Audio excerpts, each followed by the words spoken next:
आज जितेबाला पुरी कोरापुट एवं पुरी ये जो गोटे ट्रेन आज आम एक्सप्रेस ट्रेन चलैलु ये पुरी को आसवाई पश्चिम ओडिशार दक्षिण ओडिशार भक्त मानकर निश्चित भाव में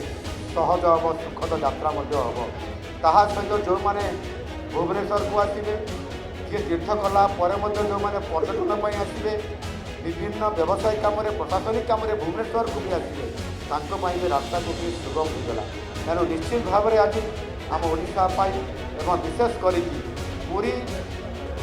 महाप्रभुंर रथयात्रा को घोष यात्रा को देखापी जो भाव में आज आम समस्त प्रकार व्यवस्था आज करूँ सारा भारत वर्षर 300 रु अधिक ट्रेन आसव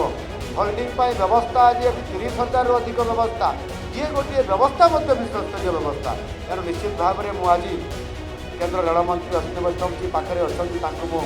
धन्यवाद दूँ।